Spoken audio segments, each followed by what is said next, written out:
아, 스프링, 근데 양치를 너무 세게 하는 거 아닌가요? 저래야지 좀 개운한 맛이 있는데 아, 근데 저러면 진짜 치아가 다 상할 것 같은데요? 저는 유난히 칫솔모가 너덜너덜해지더라고요. 아, 생각해보니까 저희 프라그 제거 실험 같이 했었잖아요. 네, 맞아요. 그때 기억나시죠? 음. 3분 다 채워서 양치했는데도 프라그가 그대로 남아있었다니까요. 아, 맞아요. 아, 근데 지금처럼 양치하는 것도 좋을 것 같진 않아요. 진짜요? 스프링, 그럼 우리 교수님께 올바른 양치법에 대해서 한번 물어볼까요? 그럴까요? 궁금해요. 교수님! 안녕하세요. 뒷면 읽어준 언니들의 스프링입니다. 안녕하세요. 저는 뒷면 읽어주는 언니들의 K입니다. 안녕하세요. 조현재 교수입니다. 와! 교수님, 오늘은 저희가 올바른 양치 습관에 대해 궁금한 점을 해결하고 싶어서 모시게 됐어요. 사람마다 이렇게 양치하는 습관이 다 다르잖아요. 어떤 방법이 치아 건강에 좋은 건지 궁금하더라고요. 그 스프링과 K는 평소에 칫솔질을 어떻게 하시나요? 저는 하면서 분노의 양치질 하는 스타일이에요. 저는 잇몸이 좀 약한 편이어가지고 살살살 하는 편이에요. 칫솔질 하는 힘을 좀 포인트로 중요시 여기고 있군요. 일단 뭐가 중요한지는 잘 알고 계신 것 같습니다. 오. 근데 이제 가장 중요한 것은 이 힘이 이제 얼마나 이제 가해지냐인데요. 실험을 간단하게 해볼까요? 이제 우리가 해볼 실험은 이 프라그가 잘 제거될 수 있는 가장 이제 적당한 강도를 찾는 거예요. 무조건 이렇게 막 힘줘서 양치하면 프라그가 제거되는 게 아닌가 봐요. 신기하다. 그럼 그 힘은 어느 정도 되나요, 교수님? 보통 치약에서는 200g 정도의 힘이 치아와 잇몸에 닿는 강도가 적당하다고 보거든요. 이 정도의 힘이 올바른 칫솔질 하는 방법의 기준이 된다고 볼 수 있습니다. 이 저울 위에 이제 칫솔을 올려서 이렇게 힘을 줘서 눌러보면 어느 정도 힘이 이제 나온지 이제 알 수 있는데요. 지금 이 정도 힘, 그러니까 약 한 200g 정도 힘이 이제 적당하다고 볼 수 있습니다. 이 힘은 지우개로 연필 자국을 지우는 힘이라고 이제 생각하시면 좀 더 이해하기 편하실 겁니다. 오, 신기하다. 근데 사실 그 강도가 확 와닿진 않네요. 지우개로 연필 자국 지워본 지가 너무 오래됐어요. 맞아요. 저희 맨날 이러고 있으니까. 그럼 저희 지우개로 한번 지워볼까요? 어느 정도 강도가 나올지 궁금하네요. 보시면은 연필 자국 지우는 강도가 한 약 200g 정도 이렇게 되시는 걸 확인할 수 있습니다. 진짜 그러네요. 저도 해볼래요. 네.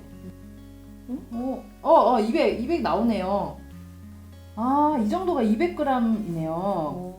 역시 실험을 해보니까 확실히 이해가 되네요. 칫솔질을 효과적으로 하려면 이 강도를 지키는 것이 중요합니다. 효과적인 칫솔질에 대해서 발표된 논문이 여러 가지가 있는데 그 중에서도 200g 정도의 힘에서 프라그 제거 효과가 가장 우수한 것으로 나타납니다. 그렇고 보니까 제가 평소에 하는 양치질 강도가 좀 궁금해요. 그럼 스프링도 한번 해보세요. 스프링 한 500g 정도 나오는데 이 정도면 프라그가 없어지는 게 아니라 잇몸이 달아 없어지겠어요. 그런데 이게 스프링만의 문제는 아닙니다. 평상시에 이제 꼬박꼬박 칫솔질을 하는 사람들이 많은데 그 사람들이 이제 또 충치도 꽤 있다는 걸 생각해 보면은 이제 칫솔질을 하는 그 힘이 중요하다고 할 수 있습니다. 너무 약하게 하거나 또는 너무 세게 하거나 그런 것도 치아 건강에 좋지 않으니까 연필 자국을 지우는 강도로 칫솔질을 하는 것을 습관화했으면 좋을 것 같습니다. 네, 그런데 갑자기 궁금해지는데요. 정말 이 강도로 양치를 했을 때 프라그가 잘 없어지는지 저희 다시 한번 실험해볼까요? 네, 좋아요. 고잉고잉!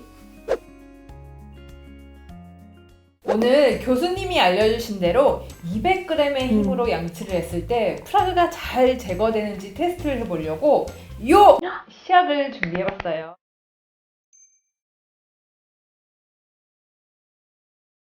이거 저희 저번에 같이 실험을 했던 건데 그게 한 1년 전이었나요? 시간이 되게 빠르네요. 네. 그럼 실험 시작해볼까요? 고고!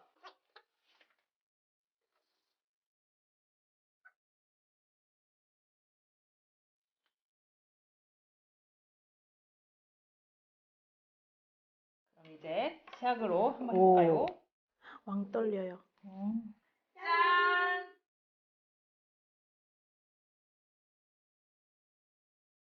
하나씩 그렇게 바르시는 건가요? 저처럼 좀 팍팍 바르시면 안 돼요? 스프링 하나도 없는데요? 그래요?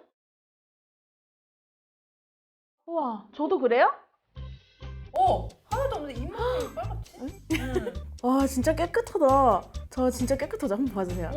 거의 남은 게 없는데요? 와, 아니 양치를 몇만 번이나 해왔는데 이제서야 제대로 칫솔질 하는 법을 알았어요. 좋네요. 오. 그런데 막상 실험을 해보니까 힘도 그렇지만 칫솔도 되게 중요한 것 같긴 해요. 칫솔대가 너무 두껍거나 곡선이 있으면 적당한 힘 조절이 어려우니까. 네, 맞아요. 예전에는 칫솔보랑 헤드 크기만 생각을 했었는데 이제 양치임이 중요한 걸 알았으니 칫솔대도 신경을 써야겠네요. 손에 준 힘이 치아에 전해지는 강도가 어느 정도 되겠다 하고 예측을 하려면 손잡이에서부터 헤드까지 일직선이어야 할 것 같은데요.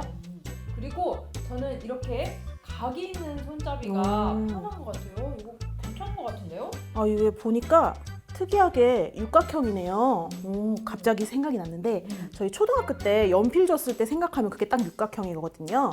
그것만큼 손에 쥐었을 때 착 감기는 게 없는 것 같아요. 이것도 같은 원리인가 봐요. 그러고 보니 육각형의 힘이 황금 비율이라는 말을 좀 들어본 것 같아요. 힘의 황금 비율 육각형이 반영된 칫솔대라 양치임이 더 좋은 것 같아요. 오늘 교수님 덕분에 올바르게 하는 법 완전히 이해했어요. 네, 교수님이 설명해 주신 대로 저희는 실험까지 더 해봤는데 꽤 효과가 있더라고요. 스프링과 K처럼 이제 듣고 직접 실험해보는 적극적인 자세 정말 대단합니다. 뒷면 읽어주는 언니들 보고 계신 여러분들도 올바른 칫솔질하는 방법에 대해 이해하는 유익한 시간이었으면 좋겠습니다. 그렇다면 구독과 좋아요, 알람 해주시고요. 다음에도 또 건강한 내용으로 만나요. 이제 양치 신경 쓰세요. 안녕.